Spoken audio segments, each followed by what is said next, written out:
ইমাম বুখারী রাহমাতুল্লাহ আলাইহি সর্বপ্রথম ওনার কিতাবের মধ্যে যে অনুচ্ছেদটা নিয়ে এসেছেন সেটা হচ্ছে ওহীর সূচনা কিভাবে হয়েছে।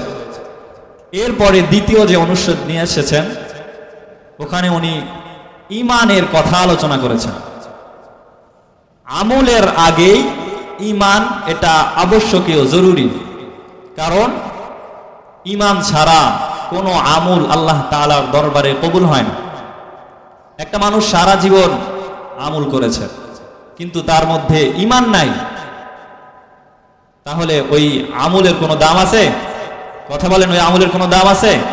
দাম নেই। যেমন ভাবে নামাজের জন্য পবিত্রতা এটা শর্ত, পবিত্রতা ছাড়া নামাজ হবে না, তেমনি ভাবে ঈমান অন্তরের মধ্যে নিয়ে আসা ছাড়া কোনো আমল আল্লাহ তাআলা কবুল করবে না। এই কারণে ইমাম বুখারী দ্বিতীয় যে অনুচ্ছেদটা নিয়ে এসেছেন সেটা হচ্ছে কিতাবুল ঈমান। এরপরে ইমাম বুখারী রাহমাতুল্লাহ আলাইহি কিতাবুল ইলম এই অনুচ্ছেদ নিয়ে এসেছেন। এখন প্রশ্ন হয় যে ঈমানের পরে তো আমলের পরিচ্ছেদ নিয়ে আসা এটা জরুরি ছিল, কিন্তু তা নিয়ে এসে উনি ঈমানের পরে ইলমের আলোচনা, জ্ঞানের আলোচনা কেন নিয়ে আসলেন? কারণ হচ্ছে যে আমল করার আগে ওই আমলটা কিভাবে করতে হয়, আমলের পদ্ধতিটা কি, কাইফিয়তটা কি, কিভাবে আমি নামাজ পড়বো, সেজদায় যাব, রুকুতে যাব, কিভাবে উঠবো বসবো, এই নামাজের আগে আমাদেরকে এই নামাজের পদ্ধতিটা শিখতে হবে। এই কারণে আমলের আগে উনি ঈমানের আলোচনা নিয়ে আসছেন। উদাহরণস্বরূপ, এক বাবার দুই সন্তান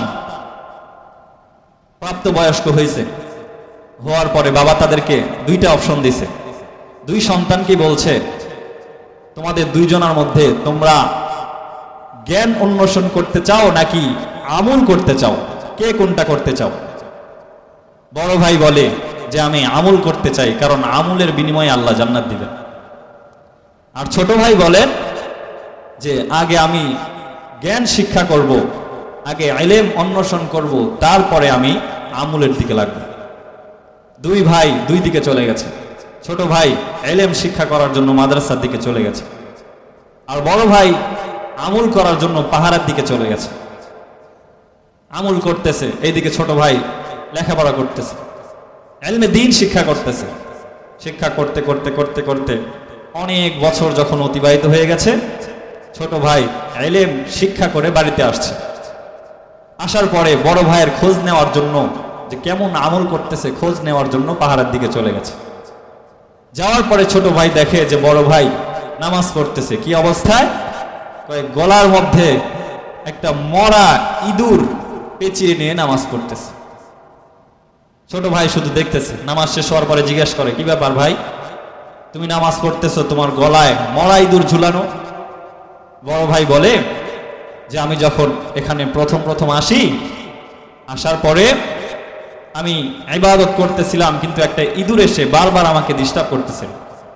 আমি সহ্য করতে না পেরে ইঁদুরটা মেরে ফেলেছি। মেরে ফেলার পরে আমার মনে হলো যে জীব হত্যা মহাপাপ, আমি কেন এই কাজটা করলাম?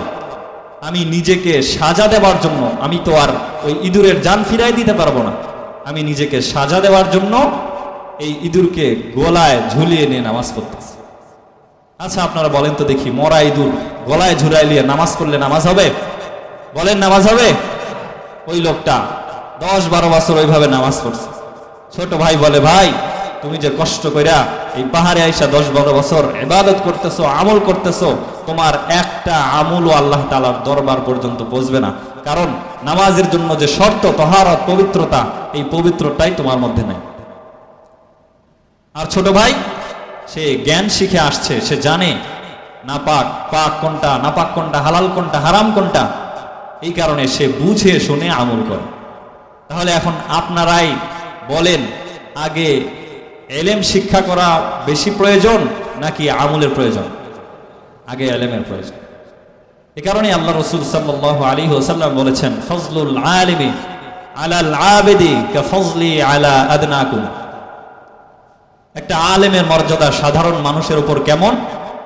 আল্লাহ রাসূল সাল্লাল্লাহু আলাইহি ওয়াসাল্লাম সাহাবাদেরকে বলেন, সাহাবীরা তোমাদের মধ্যে আমি রসুলের যেমন সম্মান মর্যাদা, তেমন ভাবে সাধারণ মানুষের উপর একটা আলেমের সম্মান মর্যাদা। সুবহানাল্লাহ। এই সব কিছু থেকে বোঝা যায় যে সর্বপ্রথম যে জিনিসটা প্রয়োজনীয়, যে জিনিসের জরুরত, সেটা হচ্ছে ইলম। আগে আমাদের শিখতে হবে, আগে শিখে তারপরে আমাদেরকে আমল করতে হবে। এখন কথা হচ্ছে সবার উপরেই কি মুফতি হওয়া ফরজ? আল্লাহ রাসূল হাদিসের মধ্যে বলেছেন তলাবুল ইলমি ফারিদাতুন আলা কুল্লি মুসলিম। এই হাদিসটা তো আপনারা সবাই জানেন। প্রত্যেক নরনারীর উপর ইলম, দ্বীন ইলম শিক্ষা করা এটা ফরজ। এখন কি এর দ্বারা আপনি কি বুঝলেন? যে সবার উপর মাওলানা হওয়া এটা ফরজ, সবার উপর মুফতি হওয়া ফরজ, সবার উপর মুহাদ্দিস হওয়া ফরজ? সবার উপর কিন্তু মুফতি, মাওলানা, মুহাদ্দিস, হাফেজ হওয়া শর্ত না। প্রত্যেকেই যে কাজের মধ্যে লিপ্ত হয় তার ওই কাজ সম্পর্কে ইলম অন্বেষণ করা ফরজ। প্রত্যেক এলাকায় যদি একটা আলেম থাকে তাহলেই যথেষ্ট।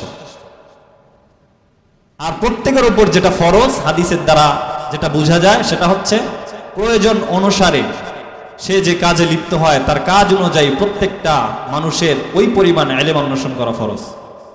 আমি বিবাহ করতে চাচ্ছি, এখন এই বিবাহ সম্পর্কেও যত ইলম আছে, মাসআলা মাসাইল আছে, এই সবগুলো জানা আমার উপর ফরজ। আমার উপর মুফতি হওয়া ফরজ না। আমি নামাজ পড়তেছি, আমার উপর নামাজ ফরজ। নামাজের যত মাসআলা মাসাইল আছে আমার উপর জানা ফরজ। আমি খাবার খাইতেছি, প্রত্যেকেরই খাবার খাইতে হয়। এখন খাবার কেমনে খাবো, কিভাবে খাবো, আল্লাহ রাসূল কি নিয়মে খাইছেন, এটা জানা আমাদের ফরজ। প্রত্যেকের উপর হজের মাসআলা মাসাইল জানা কিন্তু ফরজ না, কারণ সবার উপর হজ ফরজ না। যার উপর হজ ফরজ, যার ওই পরিমাণ সম্পদ আছে, আল্লাহ সামর্থ্য দিয়েছেন, তার উপর হজের মাসআলা মাসাইল জানা ফরজ। যাকাত দেওয়া এটা কিন্তু সবার উপরে ফরজ না। যার যাকাত দেওয়ার সামর্থ্য আছে তার যাকাত সম্পর্কেও মাসআলা মাসাইল জানা এটা ফরজ। যার উপর কুরবানি ওয়াজিব, কুরবানি সম্পর্কিত মাসআলা মাসাইল তার শিক্ষা করা এটা ফরজ।